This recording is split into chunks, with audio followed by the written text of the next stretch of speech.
Hello guys, तो चलिए शुरुआत करते हैं। आज हम पढ़ने वाले कॉमन मिस्टेक्स इन इंग्लिश और ये पार्ट 2 है। इससे पहले हमने पार्ट 1 अपलोड की थी। बहुत सारे कॉन्सेप्ट हमने सीखे थे, हमने कहाँ पर मिस्टेक कर देते हैं, हम कैसे सुधार कर सकते हैं, यही चीज़ हमने सीखी थी कॉन्सेप्ट के साथ। और इसी चीज़ों को हम इस वीडियो में सीखने वाले, कॉन्सेप्ट के साथ सीखने वाले। यदि आपने एक बार इस कॉन्सेप्ट को अच्छे से समझ लिया कि हम मिस्टेक कहाँ पर करते हैं और कहाँ पर हम सुधार कर सकते हैं, तो आप चीज़ों को ईजिली कर सकते हैं, सिंपल बना सकते हैं बिल्कुल। तो चलिए शुरुआत करते हैं। और ये पार्ट 2 है और सबसे मेन चीज़ है, यदि आपने चैनल को सब्सक्राइब नहीं किया तो आप सब्सक्राइब कर सकते हैं, क्योंकि हम इसी तरीके के कॉन्सेप्ट को सिंपल तरीके से समझते हैं। तो कॉन्सेप्ट के साथ समझते हैं। तो सबसे पहली मिस्टेक है, the number of students are increasing. Means जो स्टूडेंट्स की संख्या है बढ़ रही है। अब हमने देखा the number of students, student as plural है। प्लूरल है, प्लूरल देख के ही हम लगा देते आर, क्योंकि सिंगुलर सब्जेक्ट है तो सिंगुलर वर्ब। अब यदि द नंबर दिख जाए, द नंबर होता है सिंगुलर, यदि सिंगुलर सब्जेक्ट द नंबर हो गया तो हमें वर्ब भी सिंगुलर यूज़ करनी पड़ेगी। तो इसका जो करेक्ट वर्जन होगा वो ये होगा, the number of students is increasing.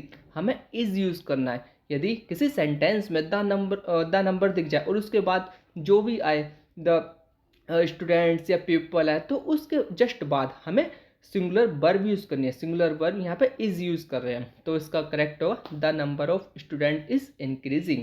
The number दिखता ही हमें सिंगुलर उसको समझना है। अब कॉन्सेप्ट सेकंड है इसका, everyone have their own opinion. हर किसी की अपनी राय होती है। टीचर की अपनी खुद की राय है, स्टूडेंट्स की अपनी खुद की राय है, हर किसी की अपनी राय है। हम एवरीवन देख के ही हम सोचते हैं कि एवरीवन हमारा प्लूरल है। अब प्लूरल दिख गया, प्लूरल सब्जेक्ट है, अब उसके अकॉर्डिंग हम सोचेंगे कि सब्जेक्ट भी प्लूरल, वर्ब भी इसकी प्लूरल आएगी। तो हम लगाते थे everyone have their own opinion. हम सोचते हैं सेंटेंस करेक्ट है, लेकिन ये इनकरेक्ट होता है। वो इसलिए इनकरेक्ट होता है क्योंकि जो एवरीवन वर्ड है ये ग्रामेटिकली सिंगुलर है। जब सिंगुलर सब्जेक्ट है तो सिंगुलर वर्ब यूज होगी। तो इसका जो करेक्ट वर्जन होगा, everyone has their own opinion, तो इसका करेक्ट वर्जन होगा, हैज़ यूज़ करेंगे हम इसके साथ। हमेशा याद रखना, कुछ ऐसे वर्ड होते हैं जो हमें दिखते हैं प्लूरल, लेकिन वो इंग्लिश ग्रामर में एज सिंगुलर काउंट होते हैं। जैसे कि हमने पार्ट 1 में सीखा था ईच, ईच जिसका मतलब होता है प्रत्येक। तो प्रत्येक देख के हम सोचते हैं कि सभी की बात की जा रही है, तो हम प्लूरल यूज़ करते हैं, लेकिन वो गलत माना जाता है। ईच के साथ सिंगुलर यूज़ किया जाता है, हमेशा ही याद रखना है।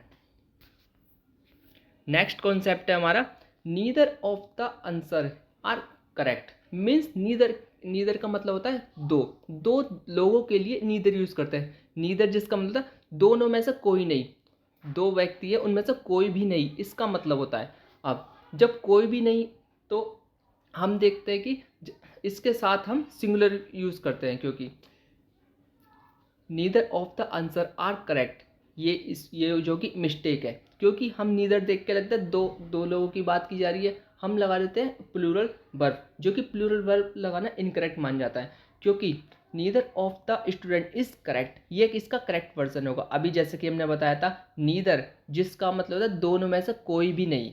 अब कोई भी नहीं, तो इसके लिए हम इसको सिंगुलर ट्रीट करते हैं। अब ऐसी इसका एक वो होता है आइदर, आइदर जिसका मतलब दोनों में से एक, मतलब दो व्यक्ति उनमें से एक को सेलेक्ट करना। तो जब एक को सेलेक्ट करेंगे तो उसके लिए हम सिंगुलर वर्ब ही यूज़ करेंगे, नीदर के साथ भी और ईदर के साथ भी सिंगुलर वर्ब यूज़ करते हैं। अब नेक्स्ट हमारा कॉन्सेप्ट होगा, जैसा कि कुछ इस तरीके के सेंटेंस होते हैं, आपने कई बार पढ़े भी होंगे। I wish I was taller, काश मैं लंबा होता, काश मेरे पास पैसे होते, काश मेरे पास ये गाड़ी होती, काश मेरे पास इस तरीके का घर होता। हम इस तरीके सेंटेंस बना देते हैं। हम सोचते हैं कि आई के साथ तो नॉर्मल हम वाज यूज़ करते हैं, तो हमें वाज यूज़ कर देना चाहिए, करेक्ट होगा। लेकिन यदि हम आई वाज इस तरीके के, आई वाज जिसका मतलब काश, काश मेरे पास इस तरीके की चीज़ें होती, तो आई वाज देख के, आई विश देख के ही हम लगा देते हैं वर। हमें लेकिन यहाँ पे वर यूज़ करना है। I wish I were taller, काश मैं लंबा होता। यदि हमें किसी सेंटेंस में आई विश के बाद जो आई आए, तो उसके साथ हमेशा वर यूज़ करना है, वाज नहीं यूज़ करना। इनफॉर्मल इंग्लिश में हमेशा इस रूल का ध्यान रखना है। आई विश के बाद हमेशा आई वर यूज़ करना है, वाज यूज़ नहीं करना। नेक्स्ट कॉन्सेप्ट हो गया, he he used to going there every day.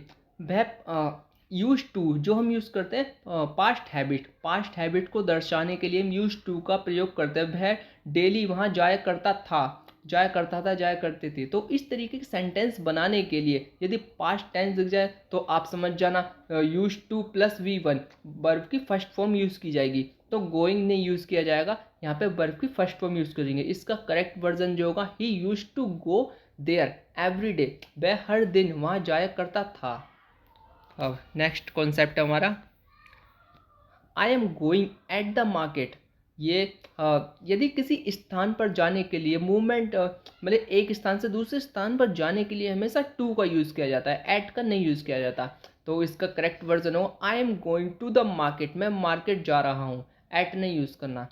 Next concept है हमारा आई एक्सप्लेन्ड हिम द प्रॉब्लम।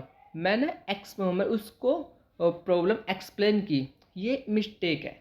अब यहाँ पे जो इसका करेक्ट वर्जन है वो I explain the problem to him. तो इसकी सेंटेंस की स्ट्रक्चर ठीक नहीं है, तो ठीक तरीके से बनेगी इसकी I explain the problem to him, मैंने एक्सप्लेन प्रॉब्लम उसको एक्सप्लेन की। तो यहाँ पे हमने सेंटेंस की स्ट्रक्चर को इम्प्रूव किया है। तो मुझे उम्मीद है आपने इस कॉन्सेप्ट को अच्छे से क्लियर किया होगा और आपने बहुत सारी चीज़ें सीखी होंगी। तो इसी तरह की चीज़ों को सीखते रहिए और आगे बढ़ते रहिए। आप हमारे चैनल को सब्सक्राइब भी कर सकते हैं क्योंकि हम इसी तरह की चीज़ें सीखते रहते हैं। तो थैंक्स फॉर वॉचिंग।